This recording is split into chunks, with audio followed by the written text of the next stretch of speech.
vamos entrar num contexto para a gente poder dar andamento nesses 2 capítulos lindos da palavra, até sucintos, mas de tanta coisa, tantos ensinamentos maravilhosos. E eu quero abrir primeiro com vocês uma chave de entendimento que aconteceu no outro culto que nós tivemos aqui, que era, a base era, lembra disso? Qual deve ser a atitude do crente justificado para com, 2 pontos, aí nós tivemos, com os inimigos, quando a gente é crente de verdade, como que nós devemos na prática lidar com os inimigos? Orando por eles e não amaldiçoando, né? Perdoando os nossos inimigos. Os nossos irmãos, a Bíblia fala, chorar com aqueles que choram, lembra disso, na semana passada? Se alegrar com aqueles que se alegram. Com Jesus, lembra que ele falava, que nos vestimos de Jesus Cristo, de Deus, rogo-vos pelas misericórdias de Deus, que apresenteis os vossos corpos como um sacrifício vivo, aceitável ao Senhor, né? Lembra disso? Como que nós devemos agir na prática como crentes, restaurados, justificados, para com os fracos, que é o capítulo 15, já 1, que foi o Zé contou, e com os fortes, né? Como que nós devemos lidar com as pessoas fracas na fé e com as pessoas fortes? Como que nós devemos lidar com as autoridades? Lembra Romanos capítulo 13, que ele diz, toda autoridade delegada por Deus, aquele que se levanta contra a autoridade, se levanta contra o próprio Deus, e aqueles que se desrespeitarem as autoridades serão dignos do juízo de cada uma delas. Então, se você anda sem capacete, sabendo que você tem que andar com capacete, você vai sofrer o juízo segundo o capacete. Se você desobedece uma outra autoridade, assim por diante. Então, o apóstolo Paulo começa, nesse período no qual nós estamos vendo aqui, uma série de ensinamentos para a gente, ligados ao quê? Ligados a questões práticas da vida cristã. No capítulo 15, ele começa também com a mesma coisa. Então, nós vamos compreender aquilo que o Zé estava dizendo, e a primeira coisa que nós vemos aqui é suportar e carregar irmãos mais fracos como Jesus. Então, lá a Bíblia diz assim, ora, nós que somos fortes, preste atenção, devemos suportar as debilidades dos fracos e não agradando-nos a nós mesmos. Vocês conseguem dividir aqui o ego e a vontade de Deus? Ele diz, vocês que acham que são fortão aí, fortão não é o cara que é forte, que diz que é forte porque eu sou empreendedor, o forte é aquele que tolera, aquele que suporta.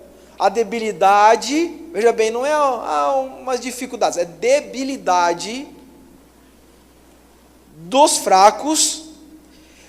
E como que ele consegue tolerar a debilidade dos fracos? Me diz, a Bíblia diz como? E não agradar-nos a nós mesmos. Toda vez que o nosso eu vive muito, nós não toleramos o erro do outro. Eu não suporto a atitude que aquele cara tem. Eu não consigo conviver com uma pessoa que faz aquele tipo de comportamento. Isso revela não que somos fortes, mas que somos fracos. Porque fortes são aqueles que conseguem suportar a debilidade. Mas por que suportam? Porque eles não estão mais dispostos a viver em cima das suas próprias vontades. Olha lá, agradar a si próprio. Porque se eu fosse agradar a mim mesmo, irmãos, eu ia andar com algumas pessoas e outras eu ia querer nunca mais ver na vida. É ou não é? Tem umas par dela, aliás. Não é? A gente quer andar com quem? Gente legal. Você vai querer andar com gente mentirosa? Gente vagabundo que não presta? Gente que fala mal de você por trás, depois bate nas suas costas e diz, e aí, te amo, meu líder. Você vai querer andar do lado de alguém que você sabe que está lesando sua empresa? Você vai querer andar do lado de uma pessoa que está em cima da sua mulher? Você vai querer andar do lado de uma pessoa que tem desvio de caráter, de comportamento, tem dupla personalidade, tem tantas outras dificuldades? pessoas que se vitimizam toda hora. Já viu aquelas pessoas? Eu sou sempre vítima, ninguém me ama, ninguém me quer. Você gosta de andar com pessoas desse jeito? Pessoas que são um poço de pessimismo, de chatice, você gosta? Ninguém gosta. Mas em Cristo mostramos que somos fortes quando andamos ao lado de pessoas que têm debilidade, suportando a debilidade delas, porque não vivemos mais nós, mas é Cristo que vive em nós. Se eu não consigo entender essa chave, eu não consigo entender isso. E lá a Bíblia diz mais, né? Portanto, cada um de nós agrade ao próximo no que é bom para edificação. Ou seja, uma pessoa forte tem que lutar para agradar o seu irmão, gerar agrado na vida. Mas ele é muito chato, então agrade o chato, porque você também é. Agrade o rebelde, tenta agradar ele, mas preste atenção que nós vamos fazer uma grande diferenciação. Ele faz uma grande diferenciação entre o irmão fraco e entre o irmão dissimulado, faccioso, fofoqueiro, né? Ele faz uma diferença entre irmãos fracos e pessoas que não são irmãos. Nós vamos trabalhar isso. E mesmo assim, nós temos que ter discernimento, porque a revelação e o entendimento desse texto está conectado, queridos, a uma coisa muito séria. Não só, de novo, uma coisa que a gente precisa entender. Lembra que eu comecei aqui a ministração como? Se você lê a palavra a partir de você mesmo, você erra na interpretação das Escrituras. Então, o que acontece? Vamos para o próximo texto, vamos lá. Volta lá só para encerrar. Volta lá. Ela diz assim: porque também Cristo não se agradou a si mesmo, antes, como está escrito, as injúrias dos que ultrajavam caíram sobre mim. Ou seja, Cristo já foi o modelo. Ele diz: eu suportei para que vocês suportem também. Ah, mas eu não suporto meu irmão. Se não suporta seu irmão, significa está sobrando você em você mesmo, e está faltando Cristo em você mesmo. Dá para compreender essa verdade bíblica? Ah, eu não tolero meu irmão, não tolero seu irmão porque está sobrando você e faltando Cristo em você. Está faltando Cristo em mim e sobrando eu mesmo em mim mesmo. Está na hora de jejuar, está na hora de ler a palavra, está na hora de gastar tempo em oração, está na hora de crucificar minha carne, está na hora de eu viver mais Cristo e viver menos eu. Percebam como tudo está centralizado nessa dinâmica, nessa guerra entre eu e o Espírito em mim. Próximo slide. O poder consolador das Escrituras, ele começa a falar sobre as Escrituras, né, o 15:4. Pois tudo quanto outrora foi escrito para o nosso ensino, foi escrito a fim de que pela paciência e pela consolação das Escrituras tenhamos esperança. Agora preste atenção de onde vem a nossa consolação. Onde vem? Vem de Cristo. Vem através do Cristo falando conosco. Ele fala através da palavra. Sabe por que muitas pessoas não têm consolo? Não encontram o consolo para suas almas? É porque falta a palavra. Está dando para compreender? Como é sério a palavra. A gente pega um discípulo e ensina o discípulo a falar em público, a gente ensina o discípulo a expulsar demônio, nós ensinamos o discípulo a ganhar novas vidas, a fazer discipulado, a ensinar princípios, mas não ensinamos os nossos discípulos a ler a Bíblia. Se os nossos discípulos não lerem a Bíblia, eles vão aprender a ser líderes, mas não vão aprender a ser crente. Eu preciso ensinar os meus discípulos a ler a Bíblia, para que na palavra de Deus, eles encontrem, toda vez que abrirem as suas Bíblias, o confronto necessário para forjar o caráter deles, para serem o caráter de Cristo. Mas nós ensinamos os nossos discípulos a falar em público. Nós ensinamos os nossos discípulos até comer de boca aberta. A gente fala assim: come de boca fechada, irmão. Ensina o nosso discípulo a largar a mão de ser chato, que tem cara que vem com aquela cara emburrada, dá para você tirar essa cara de maracujá, mas nós ensinamos o nosso discípulo a ler a Bíblia. Você tem que ler a Bíblia. Ah, mas eu não gosto. Não, mas tenta uma ova, tem que conseguir, tem que ler. Quem não lê a Bíblia não sabe, reprova de ano. Quem não estuda na escola, reprova de ano. Quem não lê a Bíblia como cristão, reprova na vida. Porque não tem a resposta quando ela é exigida. A palavra de Deus diz em Josué capítulo 8, diz, medita na palavra de noite na palavra. A palavra Tito 1:2 diz que Deus não mente, e a palavra número 23:19 diz que Deus não mente. E a Bíblia fala, teria eu prometido e não cumpriria. Ele promete e cumpre através das Escrituras, Ele honra as Escrituras.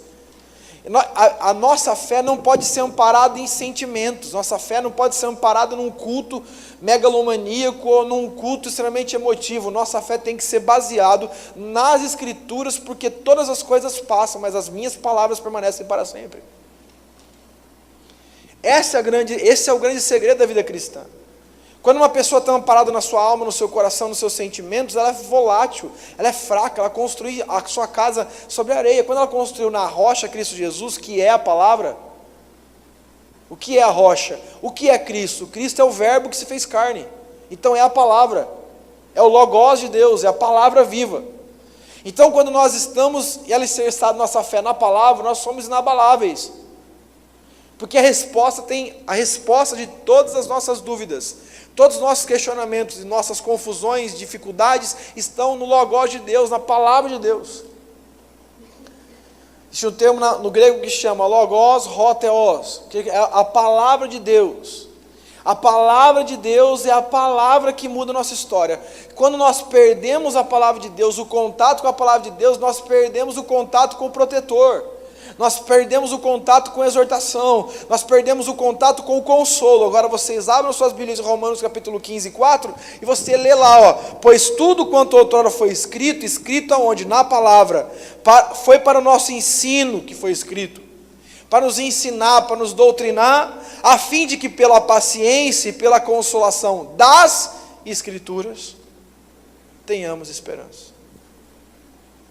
Falta esperança, falta consolo, falta paciência para esperar o tempo de Deus, falta revelação, falta entendimento. Meu povo perece por falta de conhecimento, e conhecimento não é de apostila eclesiástica ou de regimento interno de igreja. Conhecimento significa conhecimento das Escrituras e da palavra de Deus. Quando falta conhecimento das Escrituras, falta revelação e meu povo perece.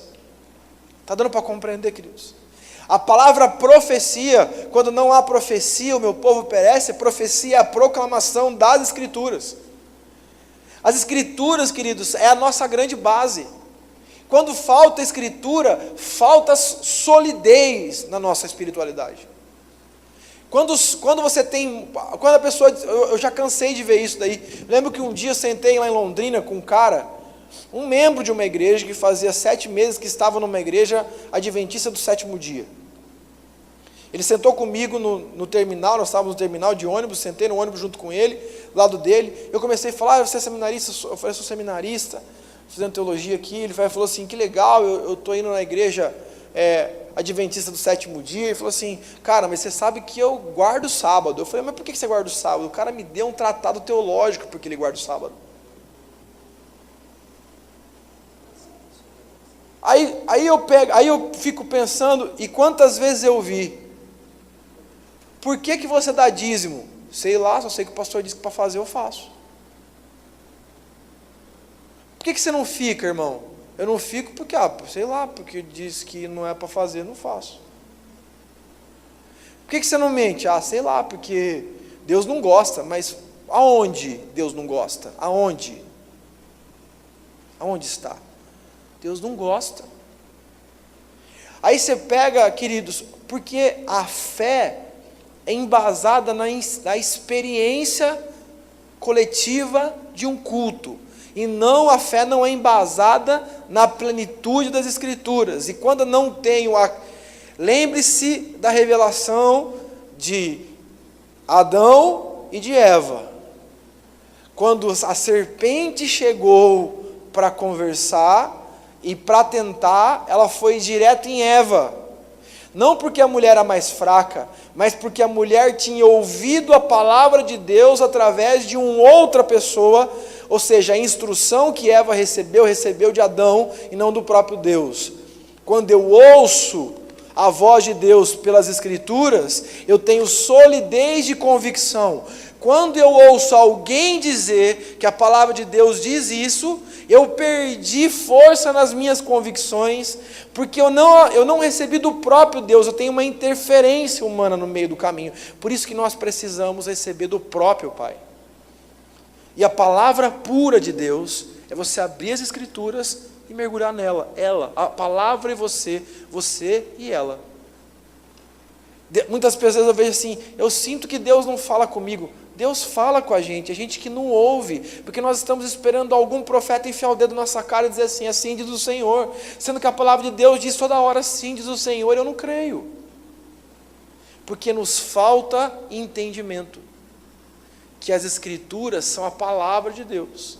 Eu vejo pessoas recebendo heranças, quando eu vou para a palavra eu entendo que eu tenho um novo e tenho um velho testamento que me dão direitos de herança, no qual eu ouço, eu leio e não creio. Aí vem alguém que aponta o dedo na minha cara e diz assim, diz o Senhor para você.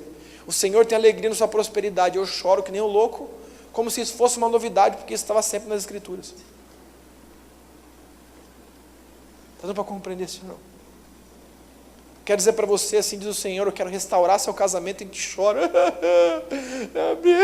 restaura mesmo a minha família, mas estava sempre nas Escrituras, estava lá, só a nossa mente humana, que queria um advento místico, para dar mais importância numa palavra que pode ser uma profetada de homem, do que as próprias Escrituras, que todas as coisas passam menos a palavra de Deus. Vamos lá, próximo slide. Tem muita coisa aqui. Sentir como Cristo, de novo, como é que eu sinto como Cristo, irmãos? Olha lá, olha o que a Bíblia diz, ora, o Deus da paciência e da consolação vos conceda o mesmo sentir de uns para com os outros, ou seja, eu sinto de um para com o outro, eu para com meu irmão para comigo, olha isso, segundo Cristo Jesus. Vocês entendem de novo aquela primeira ensinamento que eu disse para vocês, que o tratar de Deus era desenvolver o cabeça em nós, porque quando eu sinto sem Cristo, eu sinto errado. Quando eu leio a minha realidade sem ler através de Cristo, eu leio errado. Quando eu leio o meu fracasso sem Cristo, eu me irrito com Deus. Quando eu leio o meu fracasso com Cristo, eu vejo que é a oportunidade de eu ser melhor. Quando eu leio uma derrota com Cristo, eu vejo que nem de longe é derrota. Quando eu leio minha derrota sem Cristo, eu acho que Deus me abandonou. Cristo é a chave interpretativa de todo o Novo Testamento. Sem o cabeça eu não entendo as Escrituras. Sem Ele eu não consigo entender coisas rudimentares da fé. Nós podemos ler a Bíblia e não entender absolutamente nada do que estamos lendo. E a palavra de Deus diz, o sentimento que vocês devem ter um pelos outros, para com os outros, deve ser segundo Cristo. Para que concordemente a uma voz glorifiqueis ao Deus e Pai do nosso Senhor Jesus Cristo. Veja bem, de novo, eu preciso ter o sentimento, não para me agradar, porque as pessoas querem ter o sentimento igual ao de Cristo, e querem ter o sentimento de alegria por ter o sentimento dele, porque eu quero me autorrealizar com o sentimento que Jesus vai me dar. Eu não tenho que ter o sentimento para me realizar, eu tenho que ter o sentimento de Cristo para glorificar o Pai. A minha intenção é meu Pai do céu se alegrar com o sentimento que está no meu coração. Está dando para compreender? Tira o foco da gente. 100% o Evangelho tira o foco de nós mesmos. Ele diz assim, pelo amor de Deus, o apóstolo Paulo está dizendo aqui, tire o foco e o entendimento de que as coisas gravitacionam em volta de você mesmo, do seu próprio umbigo, a sua egolatria tem que ser destronada. Não dá para entender o Novo Testamento, nem as Escrituras, se eu não entender o que significa Cristo de verdade. Próximo slide. E lá a Bíblia diz, acolher como Cristo acolheu a vós.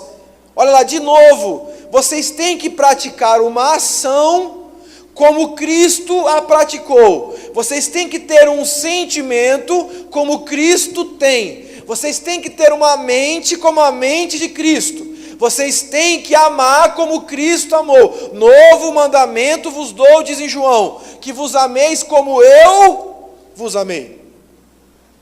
Eu tenho que amar como Cristo, eu tenho que sentir como Cristo, eu tenho que acolher a pessoa como Jesus me acolheu. Eu quero que você olhe para o seu passado e veja como você chegou para Cristo, ou veja todos os seus pecados, desde os mais escabrosos, desde os seus pecados mais nojentos e asquerosos, aos seus pecados mais comportalmente dizendo aceitáveis na igreja, e todos esses pecados que você teve, como Deus te acolheu e te deu uma oportunidade, e como você não dá uma mesma oportunidade e acolhe aquele que erra.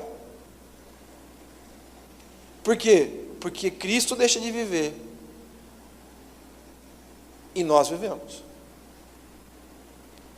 A chave interpretativa para compreendermos essas coisas é compreendermos Cristo. Olha lá, portanto, acolhei-vos uns aos outros, como também Cristo vos acolheu, para a glória de Deus. De novo, Ele não acolheu você para a glória pessoal dele, ou para Ele colocar no Facebook, eu acolhi várias pessoas. Ele acolheu para a glória de Deus. Quer comais, quer bebais, façai para a glória de Deus. Quer comais, quer bebais, façais para a glória de Deus. Tudo que fazemos, quando fazemos para a glória de Deus, para a glória de Deus será feito. Quando eu estou preocupado comigo mesmo, eu não faço nada para a glória de Deus. Estou preocupado comigo. As pessoas vão ver. As pessoas não vão perceber. E nós vemos o governo do eu ainda atuando em nós, porque nós queremos fazer para as pessoas verem. Nós queremos o sucesso, não para agradar o Pai, mas para agradar o Pai aqui. Está dando para compreender? E será que a estratégia do diabo dá certo, nos roubar isso? Nos motivar nisso? É o que eu estava dizendo para vocês. Abram suas Bíblias lá, abram sua televisão e vê as propagandas de televisão, de carro. Você vai lá e você é feio. Você entra no carro, você fica bonito. Porque agora eu vi um último comercial da Citroën, acho que é o C4 Palace, e você entra, ele entra no C4 Palace, ele, uma mulher linda, e ele vai lá e entra num cinema, num teatro, de ré, para, todo mundo sentadinho, nas cadeiras, e ele, privilegiado, senta do lado do palco, com a mulher linda, maravilhosa, com o seu C4 Palace. E aí você fala assim, eu quero, mas não é porque você precisa. Muitas vezes esse é o atributo, não é porque eu viajo, não é porque eu preciso desse carro, é que eu preciso ficar no meio de todo mundo dizendo assim, uau, você tem.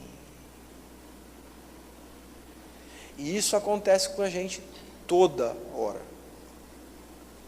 Quantas vezes eu vi meninas aqui na igreja e homens na igreja, desde os meus 18 anos eu pastorei jovem. Quantas vezes eu vi, mas você gosta daquele cara? Eu gosto. Ah, eu acho ele legal. Mas você acha que ele tem futuro? Ele tem futuro. Você acha que ele é um homem de Deus? É um homem de Deus. Então, o que acontece? Ah, mas o que minhas amigas vão pensar? O que meus amigos vão pensar se eu pegar ela? Ah, ela não é tão bonita, né? Dá vontade de dizer, você está se olhando no espelho, meu filho? Nós percebemos que muitas coisas que fazemos, não fazemos para Cristo, fazemos para nós mesmos ou para o outro ver. E quando a gente chega nessa constatação, a gente passa uma vergonha tremenda de Deus, quando Deus nos deixa pelado diante dele, e Ele revela todos os nossos intentos do coração. Será que nós pregamos para Cristo? Será que eu faço mergulhando para a glória dele de verdade? Será que os meninos tocam e cantam para a glória de Deus de verdade? Será que você ministra a célula para a glória de Deus de verdade? Porque se é para a glória de Deus, está pouco se lixando quem cai, quem fica, quem vanda, quem está junto contigo, quem não está, porque é para a glória de Deus, o que importa é o sorriso de Deus e não a careta do inimigo, do amigo do lado. Está dando para entender? Então diz, vos escolheu, vos acolheu para a glória de Deus. Qual é o foco de Cristo? O foco de Cristo é agradar o Pai. Agradar o Pai não significa agradar a todos. Próximo slide. Vamos lá. Gozo e paz no crer. Olha que nós estávamos falando, isso é maravilhoso. Gozo e paz no crer. Riqueza de esperança no Espírito. Olha que a Bíblia diz lá. E o Deus da esperança vos encha de todo gozo, ou alegria, e paz no vosso crer. Para que sejais ricos, fala para o seu irmão do seu lado, ricos. Conta bancária cheia, isso aí que está escrito aí? Ricos de esperança. Eu amo essa palavra esperança. É que minha mulher não deixa. Se eu pudesse, eu dar o nome do meu filho de esperança. Ela não deixa nem eu fazer uma filha, muito menos dar o nome de esperança. Hã?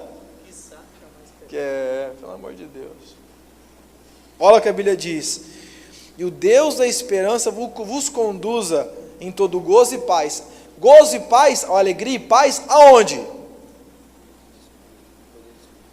Gozo e paz, aonde? Em qual situação? Não, no Espírito, com certeza, mas aonde? Em qual situação? Está em amarelo aí, grandão. Gozo e paz, aonde? No vosso crer. Está dizendo assim, que você consiga crer, e nessa espera do crer, no crer você encontra gozo, alegria e paz, porque crer, às vezes é um saco. É um saco cheio de meleca. Não é verdade, irmão? É um saco de entulho aos nossos olhos humanos, porque eu creio, crer não significa certeza. Quem gosta de previsibilidade pira. Crer não é certeza de nada, crer é convicção das coisas que não se vê.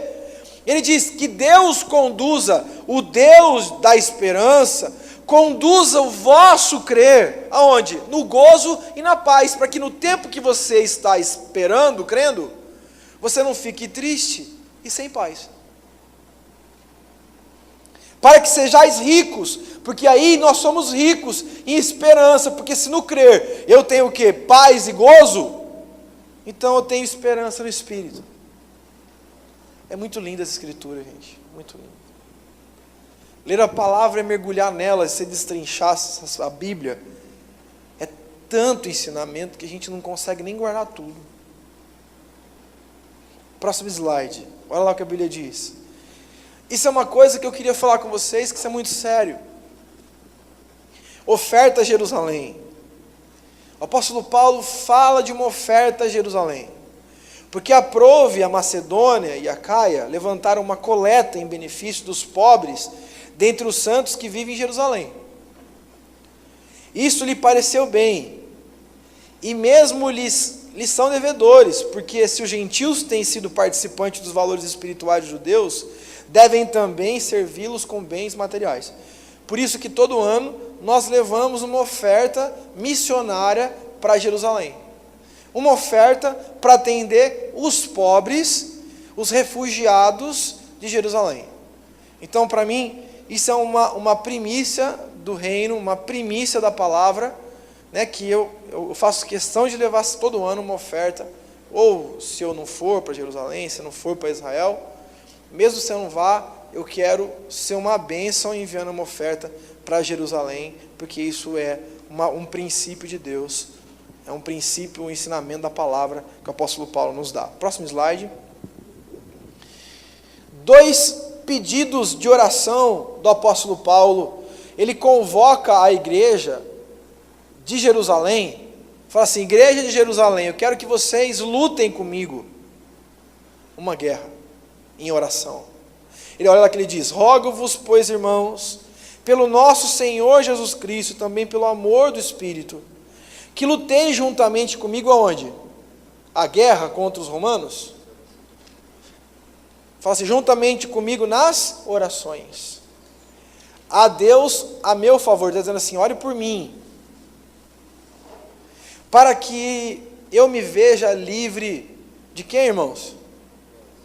Ainda bem que isso não acontece hoje, graças a Deus, né? Ainda bem que todo mundo hoje é obediente, é fiel, honesto. Ele não tem que passar por esse tipo de coisa. Aproveita o gancho e já ora por mim para que eu seja livre dos rebeldes, meus irmãos, que vivem na Judéia, e que este meu serviço em Jerusalém seja bem aceito pelos santos.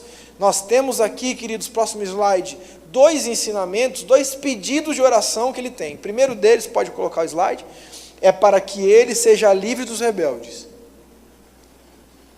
Ore por você, ore pelo seu líder, para que ele seja livre dos rebeldes.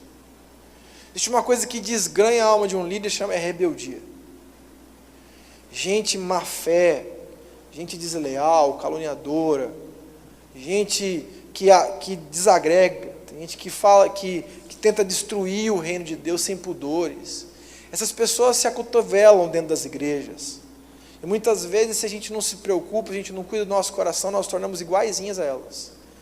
E a primeira coisa que ele pede: irmãos, ore por mim para que eu seja livre dos rebeldes. E o segundo, olha que coisa mais linda, para que ele fique bem com seus líderes e autoridades espirituais, que eram os apóstolos de Jerusalém. Ele fala assim: que eles aceitem o meu trabalho, que eles recebam o meu trabalho. Ou seja, ore para que eu seja livre de discípulos rebeldes, e façam com que eu não seja um discípulo rebelde, para que eu seja um bom liderado, para que eu possa ser aceito pelos meus líderes. Veja como o apóstolo Paulo tem tantos ensinamentos para nos ensinar sobre a vida prática cristã. Extraordinário. Próximo slide. Do capítulo 16, do verso 3 ao verso 4, nós temos saudações e afetividade cristã sem malícia.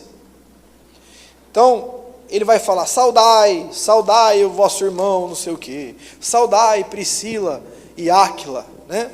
Engraçado que alguns manuscritos antigos, está aqui, os manuscritos antigos no versículo 3, do capítulo 16, está escrito Priscila e Áquila, como está aqui na minha versão. Eu acho que algumas versões está ao contrário.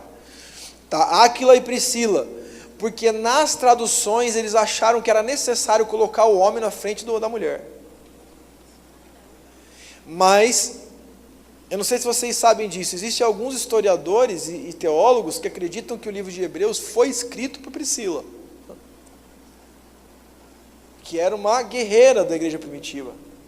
Então, ele começa a saudar Priscila, cooperadores em Cristo, que deram sua própria vida por mim. Saudai Maria, que muito trabalhou por vós. Saudai Andrônico, saudai a Júnias, meus pastores e companheiros de prisão. Saudai Ampliato. Não, saudai, então, um monte de nome aqui. E ele fica saudai, citou várias pessoas, né? E aí, nos últimos 2 versículos, ele fala: saudai a Filólogo, né? Filólogo deve ser, se for etimologicamente, filo é amigo e logo é palavra, amigo da letra. Deve ser isso daí, nem sei se está alguma coisa escrito aqui no verso 15, deixa eu ver se tem alguma coisa aqui. Filólogo deve ser filo, vem da palavra amigo, filosofia, por exemplo, é filo, amigo, sofia, conhecimento, amigo do conhecimento, e assim por diante. Então, se Filo, entendeu, né? Júlia, Neureu, sua irmã, Olímpia, todos os santos que se reúnem com eles. Aí no último versículo tem uma prática que, por exemplo, ela se tornou um rito obrigatório, por exemplo, igrejas como Congregação Cristã no Brasil, de você dar de ósculo santo. A Bíblia diz assim: saudai-vos uns aos outros com ósculo santo. Todas as igrejas de Cristo vos saudam. O que é ósculo santo? é bitoca. Então, bitoca, o ósculo santo pode ser ou um beijo na testa, ou um beijo no rosto, na barba. Mas é uma coisa interessantíssima essa questão do beijo, porque quando eu me converti, eu pude ver a ação de Deus, ministrando principalmente a vida de homens, que é todo machão, não beija homem não, beija homem, não beija homem. E eu dando um beijo nessas pessoas, essas pessoas se quebrantando. Eu lembro que eu chegava na faculdade, aqui eu fazia comércio exterior aqui na Unip. Eu me converti, eu chegava na faculdade, aí tinha os meus amigos lá, até hoje um amigo, um amicíssimo meu, até brinca até hoje comigo, não sei quantos conhecem, Daniel Cauchi, que tem uma banda de sertanejo, vocês conhecem? Quem conhece eles? Conhece? Daniel Cauchi, ele tem um olho de vidro, tomou um tiro uma vez do amigo, pegou uma bala, deu um tiro sem querer, bateu aqui, enfim.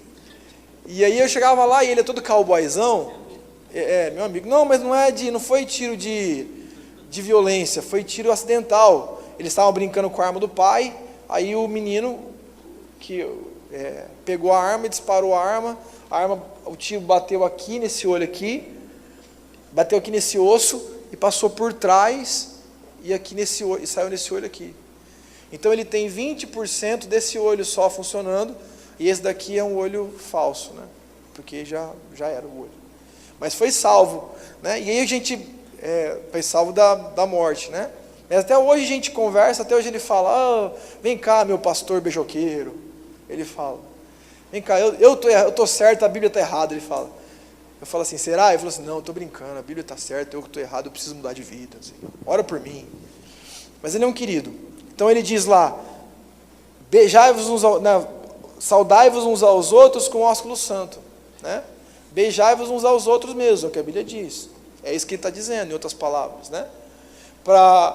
Mas daí é coisa de bicha, de frutinha. Isso é coisa de homem de Deus. Né? Quem tem coragem de beijar um outro homem, irmão, no rosto, o cara é homem, né? De verdade. Né? O cara fica, não beijo não, que eu sou homem. Irmão, né? Irmão. Agora tem irmão que já gosta de beijar todo mundo, né? Gosta de beijar as mulheres. Dá um beijinho na sua irmã, já vem beijo na orelha assim, ó, né? Aí esse cara aí está preparado para ele o fogo. Próximo slide. Exortação contra os que provocam divisões e escândalos, como o nosso irmão José Fernandes disse aqui. Rogo-vos, irmãos, que noteis, a palavra noteis significa percebam, descubram, entendam, fiquem atentos. Noteis bem aqueles que provocam divisões e escândalos. Veja bem, não é noteis irmãos que estão contra você, mas noteis que são irmãos. De novo, nós temos que nos afastar não de pessoas que têm um problema conosco, mas uma pessoa que tem problema com Cristo. Porque se eu sou ególatra, eu procuro um irmão que tem um problema contra mim para dar porrada nele à luz da Bíblia.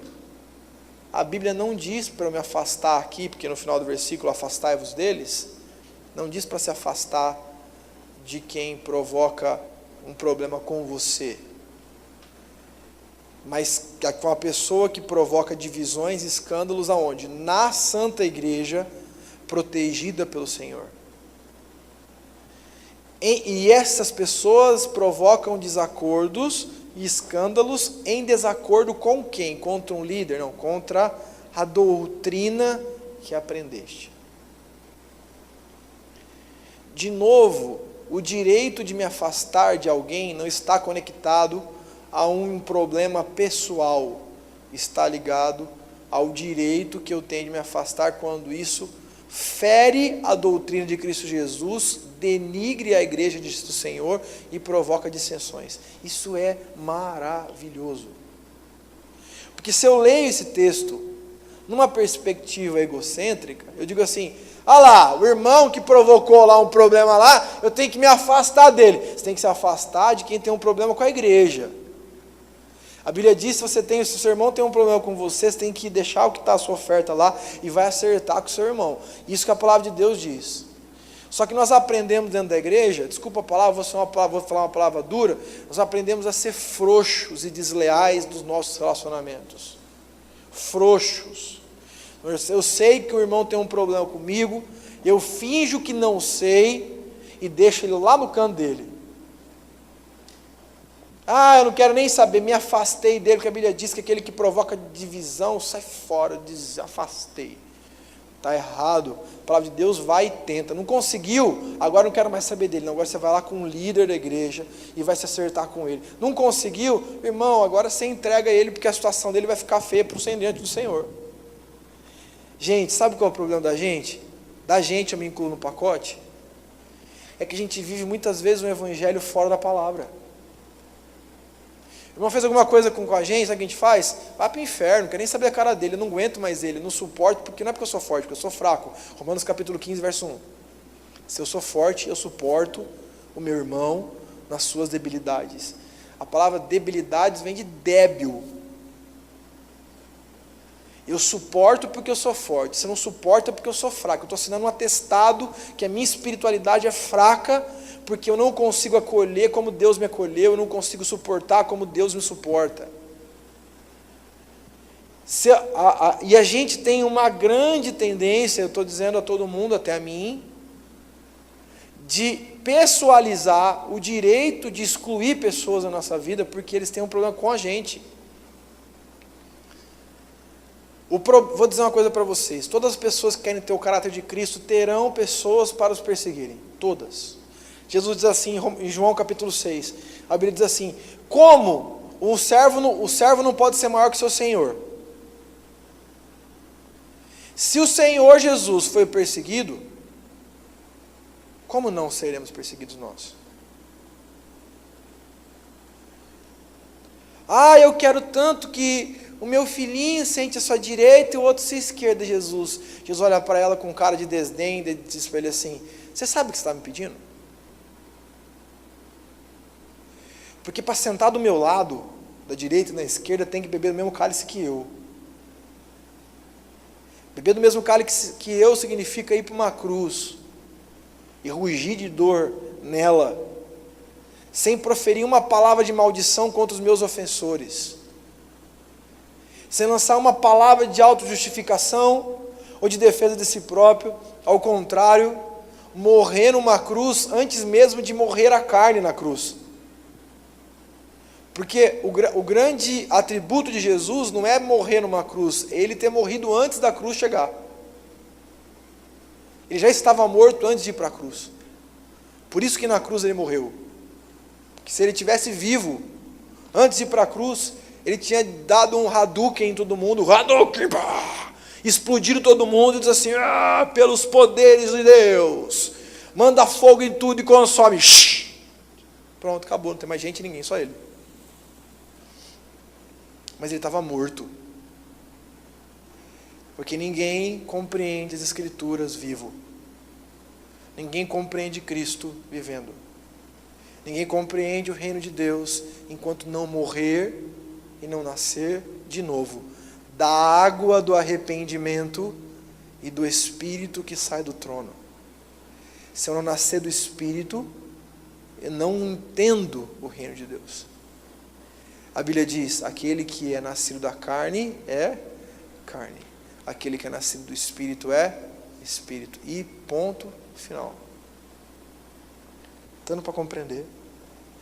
E aí ele diz, afastai-vos dele, e aí eles vão entrar com atributos de proteção à igreja, à noiva. Irmão, você quer mexer com um cara, deixar um cara bravo, mexe com a mulher dele. Não é verdade? O cara vai lá, pode sentar a mão na cara do Tiagão e ele vai falar assim, pô, meu, larga a mão. Mas a hora que vai mexer com a Dani, aí, cara, o cara vira o urso e... não é? Até o Bruninho fica nervoso mexer com a Ju. Bruninho mexeu com o Bruninho, até cresce tamanho, 38 centímetros para poder brigar com quem defender com ela. Porque a gente defende a nossa esposa. Jesus defende sua noiva, a amada igreja. Quem mexe com a igreja, mexe com o próprio noivo da igreja. Por isso que eu tenho uma dificuldade com as pessoas que batem na igreja teologicamente, que saem distribuindo vídeos, falando, não, porque todo mundo é isso aqui, porque aquilo, e não trabalha, não labuta pela igreja. Você vê que muitos discursos e ministrações que são feitos aqui são muito duras com a realidade da igreja que eu faço. Só que eu estou até 3 horas da manhã dando atendimento para a gente na igreja e lutando para a edificação da igreja. Quando eu saio da porteira, eu saio e de fora eu digo, é isso, é aquilo, eu falo assim, para de apontar o dedo, irmão, porque você não está aqui na guerra, você não tem direito de apontar na cara de ninguém, não. Nós somos homens e mulheres designados pelo Espírito para adornar a noiva de Cristo, que é a Santa Igreja. Mas não de fora, mas vivendo nela, agindo por ela, tratando ela para a glória de Deus, não para a nossa própria glória. E quando nós ouvimos esse texto, nós entendemos que isso é um mandamento de proteção à igreja. Lembra que nós lemos lá em João, que lá diz assim, quando você encontrar uma pessoa rebelde, essa pessoa que não prega o mesmo evangelho de Cristo, essa pessoa que anda pelos cantos, atrapalhando o reino de Deus, nem cumprimenta, diz a palavra. Por quê? Porque quem cumprimenta essa pessoa, se faz coparticipante dela. E tem umas pessoas que são os capeta, irmão. O cara não tem medo de mãe de santo, mas não tem medo de uns capeta vivo que aparece na igreja. Porque tem uns capeta na igreja, vivo, personificado, e fala glória a Deus ainda por cima. E ele onde passa traz desunião, onde passa traz problema, onde passa traz divisão, onde passa traz desânimo, e as pessoas continuam ouvindo ele, dizem assim, ai, eu sei que ele é briguento, eu sei que ele só arranja confusão, eu sei que ela só tem não sei o que lá, eu sei que ele fala mal de todo mundo, ele descredibiliza tudo que acontece, ele questiona tudo, ele faz mal para a igreja, mas coitadinho dele.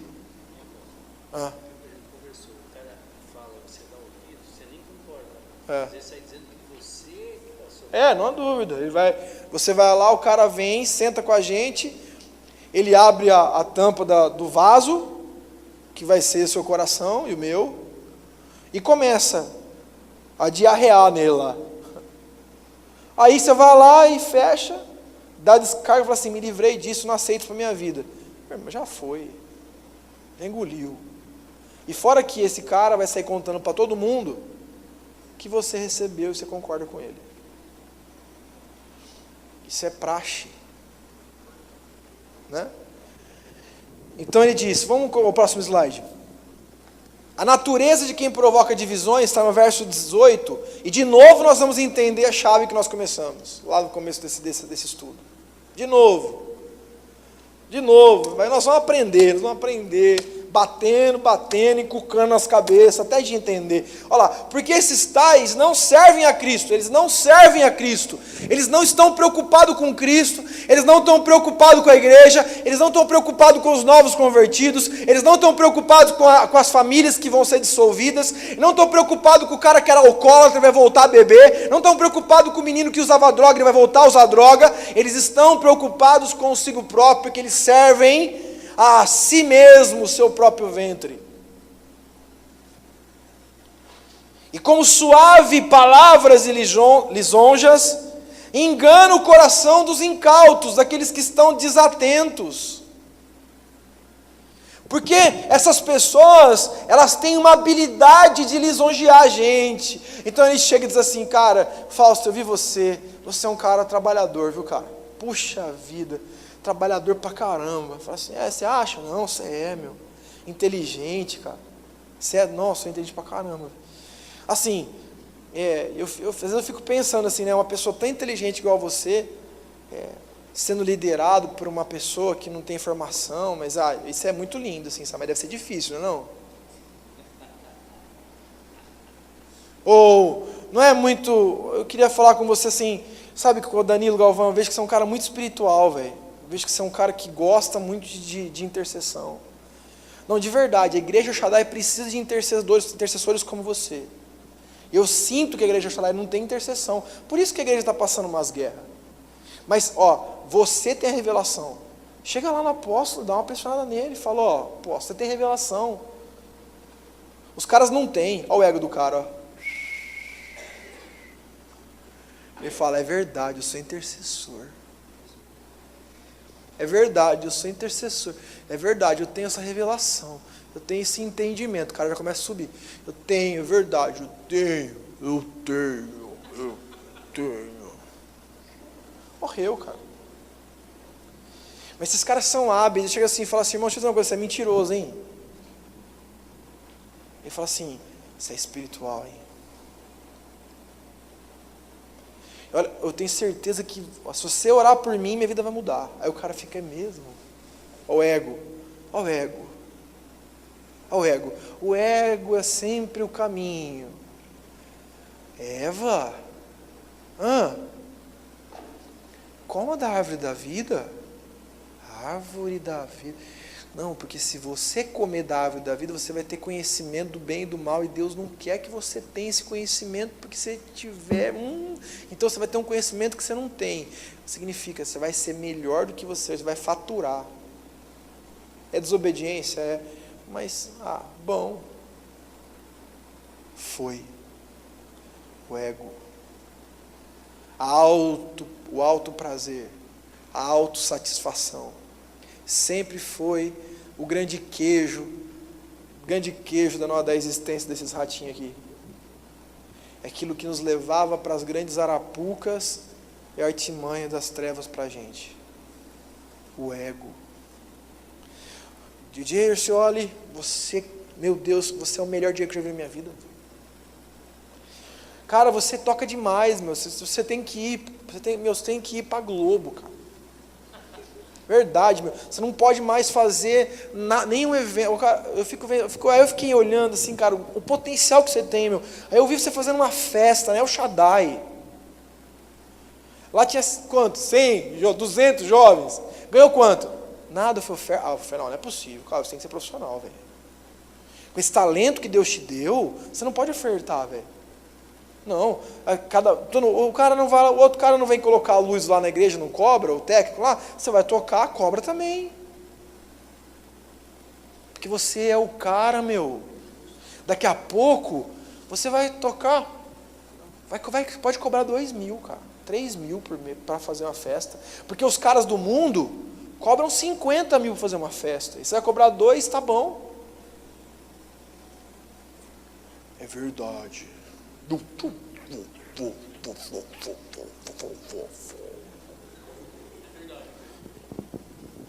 O ego.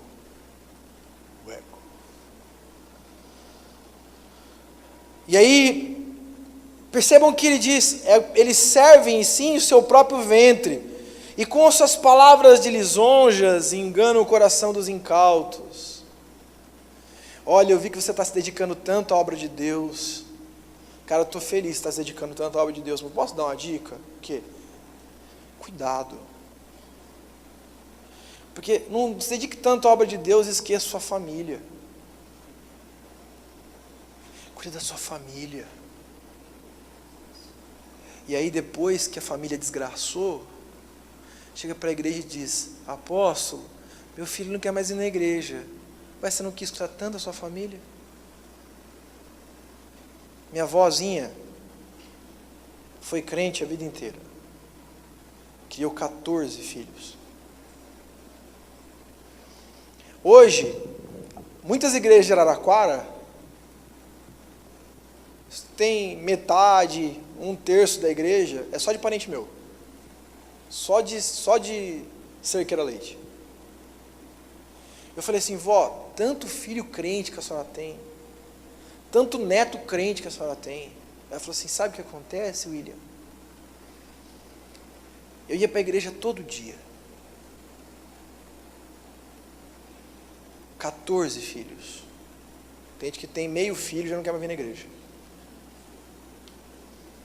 tinha 14 filhos. Todo dia eu saía da minha casa,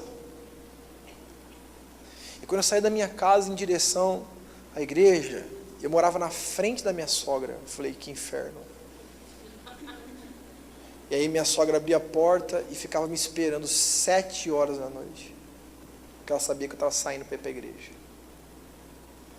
E quando eu saía para ir para a igreja, ela ficava lá na frente e dizia assim para mim, de novo?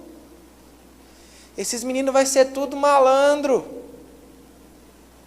Essas meninas vai sair fazendo uma coisa aí que vocês imaginam que é. E ela falou assim, e para a glória de Deus, de todas as noras dela, a família mais estruturada, mais crente, mais ajustada é a minha. As cunhadas da minha avó, os cunhados que construíram outras famílias, ficavam nas suas casas cuidando dos seus filhos, mas suas casas estão todas desajustadas. Ela falou, mas a minha, você vê, né, William? Você vê. E aí nós lembramos do versículo Mateus 6,33. Buscai primeiramente o reino de Deus e a sua justiça, e as demais coisas vos serão acrescentadas. Pode aplaudir Jesus por isso, que é lindo isso daí.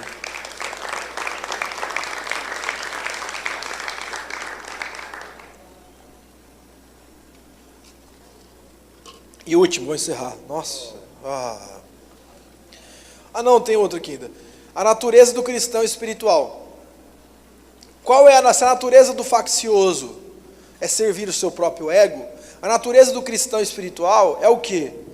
Ele ser, Romanos 16, 19 diz, né? Seja excelente para o bem e inocente para o mal. E o Deus da paz esmagará a Satanás com o seu poder sobre os nossos pés. Olha o que a Bíblia diz, pois a vossa obediência é conhecida por todos, e por isso me alegro a vosso respeito. Primeiro, eles são obedientes. Depois, eu quero que sejais sábios para o bem, para praticar o bem, e simples para o mal, ou inocente para o mal. Qual é o caráter de um cristão espiritual? É um cristão que exala pureza para o bem, e sabedoria para praticar o bem, e extremamente inocente para as coisas malignas, né? Isso é maravilhoso. E aí, a recompensa para o cristão espiritual, próximo slide, e o Deus da paz esmagará Satanás sobre os nossos pés. Porque esses tais não servem a Cristo. Está errado aqui. Vou ler aqui embaixo para você. Verso 20. E o Deus da paz, aqui, para os crentes espirituais, o juízo de Deus acontecerá.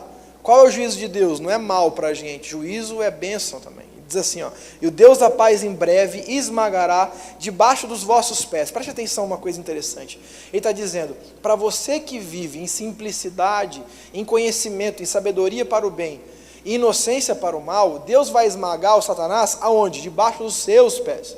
Os seus pés, os pés que anunciam as boas novas, os pés que são iluminados pela palavra de Deus, porque é luz para os meus pés, luz para os meus caminhos, lâmpada para os meus pés, luz para os meus caminhos. Esses pés que estão na palavra, que estão em retidão com as escrituras, esses pés, debaixo desses pés, que são iluminados pela palavra, estará a cabeça de Satanás esmagada.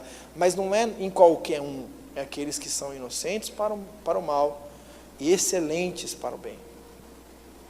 E último, próximo slide. É o mistério dos séculos guardado em silêncio. Queridos, a humanidade, a história da humanidade correu atrás desse conhecimento. Séculos e séculos, séculos e séculos, séculos e séculos, milênios passaram-se. E as pessoas se perguntando para quê, por quê, para quem.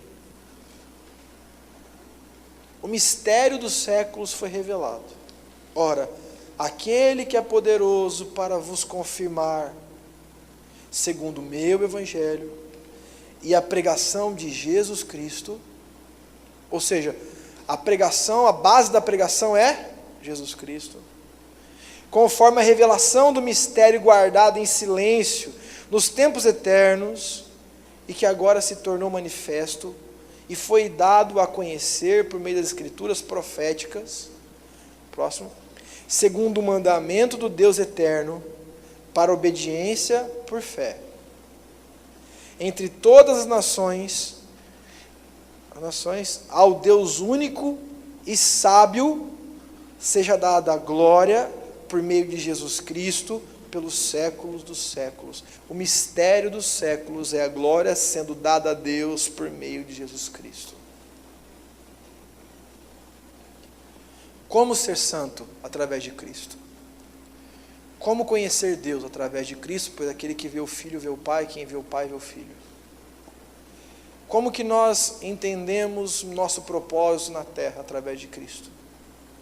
Como que nós chegamos ao céu? Eu sou o único caminho, única verdade e a única vida sou eu. Cristo, Cristo e Cristo. Amém, queridos? E com essa lindeza de final, nós concluímos o livro de Romanos. Amém, queridos? Vamos ficar em pé?